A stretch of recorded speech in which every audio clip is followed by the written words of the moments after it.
Hello, it's Laura Joy. My assumed birthstone used to be a pearl, and I've seen some videos online of designers making these really amazing pearl dresses. I don't think the pearls are real, but they're selling it for a lot of money. And I was thinking it would be cool to just go ahead and make a dress like that myself, for myself, and maybe like 2 dresses so I can give one away. And honestly, if you create your own clothes, you can personalize it how you want. You can customize it. You can make it good quality, and you know what goes into making it good quality. If you learn all the steps that you have to take to make it get there, it takes practice, but it's not that complicated if you have the resources. It takes probably, I'm gonna say it takes, I would start out with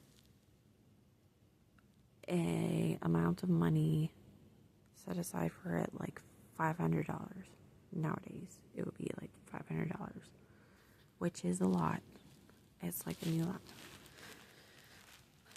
But I would start out with $300 to $500. Just get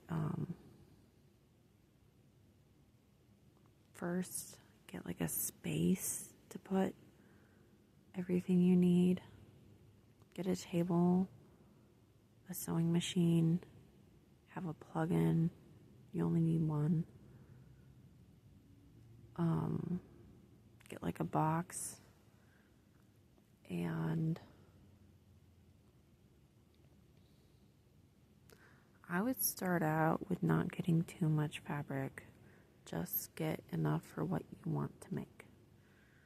Don't get a bunch of things and then give up halfway through making your first dress, because then you just wasted some money.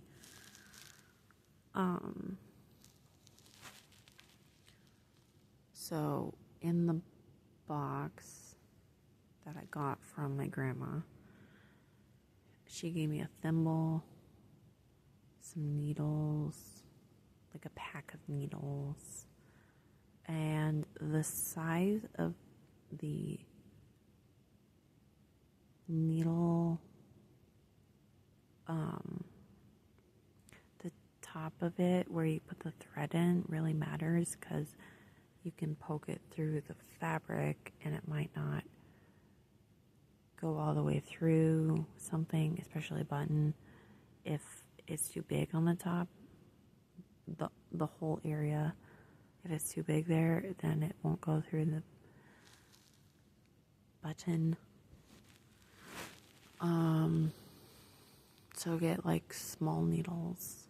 Have a pin cushion. If you are a beginner, have a pin cushion. You can make one too. It's really easy. You can put scrap fabric inside of a little thing of fabric and sew up the 4 corners, and then sew up the rest once you put the fabric in. And you have a pin cushion. Or you can put pillow fluff in there. That's what I did. So have a pin cushion, have scissors specifically for cutting thread. There are special scissors for cutting thread. I've been using it for my hair, which you probably shouldn't do because it dulls it out. My scissors were getting dull. Have like a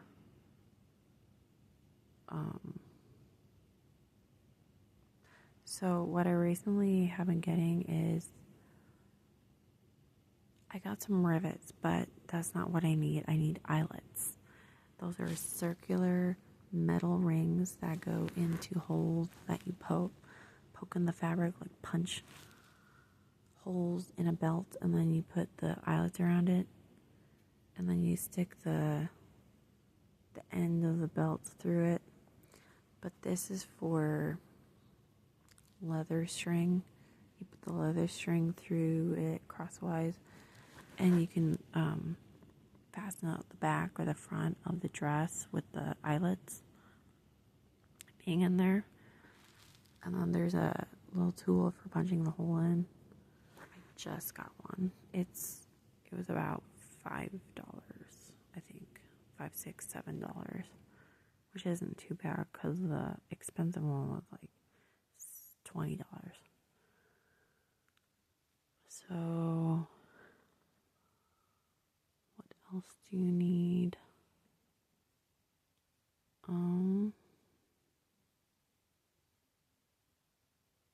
Thread. You need some thread, like white thread. I would start with white cotton, good quality cotton thread. There's a specific brand that I just started getting from Hobby Lobby, which it comes in a different kind of spindle, and it's really so much easier to use that. It lasts longer. It's good quality, so it doesn't break and snap and can break the needle like I did the other day.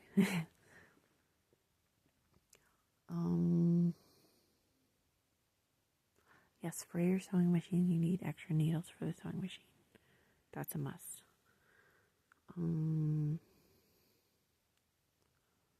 Honestly, I would learn a little bit about the sewing machine, how it works, and how to fix it, and how to oil it, because it's a machine. How to tune it, and how to thread it.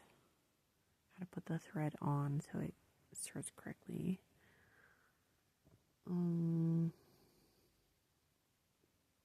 I would get a mannequin. I wouldn't get the one I got. I would get one with legs so it can make pants. It's much easier. Either that, or you can make the skirt and then put it on the person and have the pants according to their leg size, which is kind of awkward. But it might be better that way because everyone's legs are different. I got really lucky where I'm the size of the mannequin I got. I got really lucky with that because there's different sizes of mannequins, and I don't know how I found this one. It just appeared in Hobby Lobby. So, I'll get one that's your size at first so you can try clothes on that you make to see what kind of alterations you would have to make if you made something wrong. Like if it's too loose, you can tighten it up to however your body is like. One misconception about sewing is that models have to be skinny.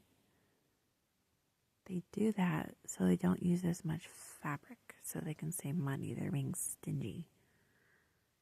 And then they also want the models to be thin because they think it looks better, which it doesn't. They want the models to be thin because they can slip into anything and then they can alter it according to the model. And that's not right. They should make things to people's size. I mean, that's the talent in it, right? So if you can't do that, you have no talent. Just saying.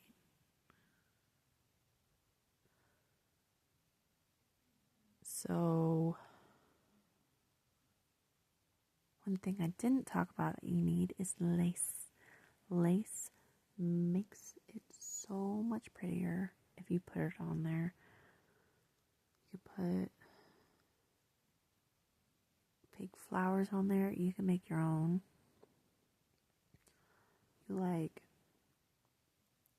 you get different pieces of fabric, put it together, put a bead through it with some string, hook it on both sides.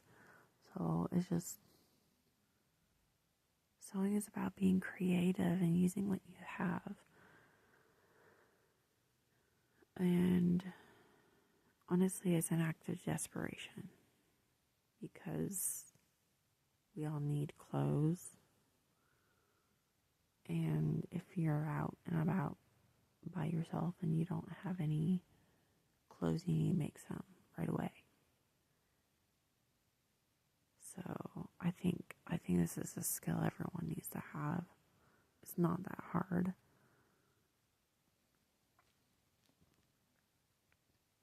Oh, one more thing. You should get a lamp so you can see what you're doing and you're sewing, especially at night.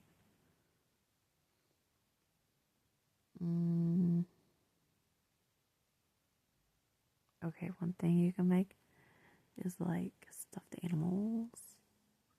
You get pillow fluff or scrap fabric. You make the shape of each part of the body. You sew it up on the bottom or on one side, then you tuck it through, and then you just put the fluff in, and then you sew all the pieces together. I'm not quite sure how people get everything flawless like they do, but there's a way to sew things up where you don't see it. Stitching's supposed to be that way, like medical stitching is supposed to be that way, I think. I'm not quite sure about that.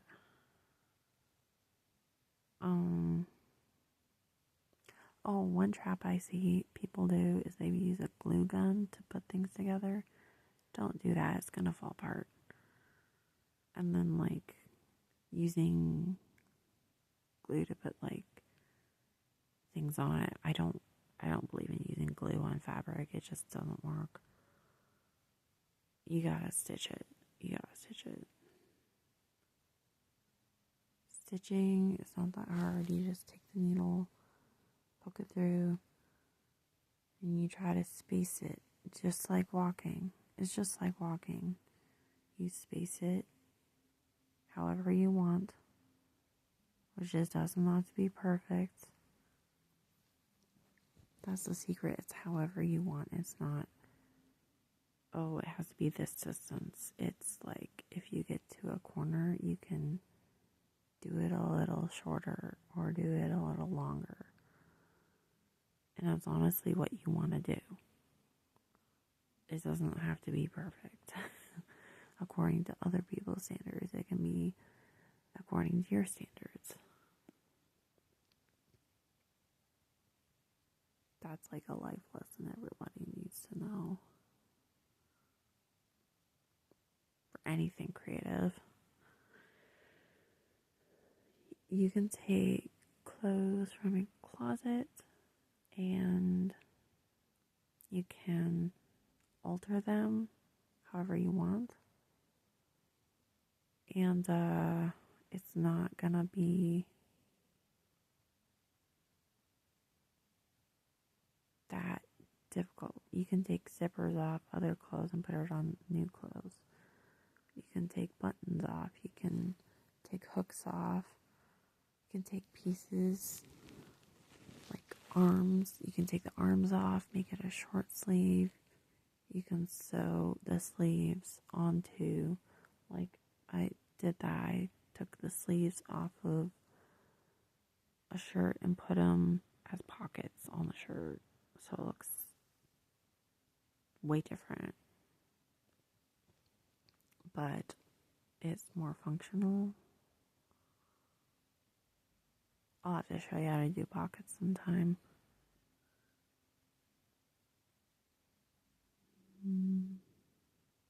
Another thing I would have is a watch so that you know what time it is. Speaking of which, I gotta get to bed. Anyway,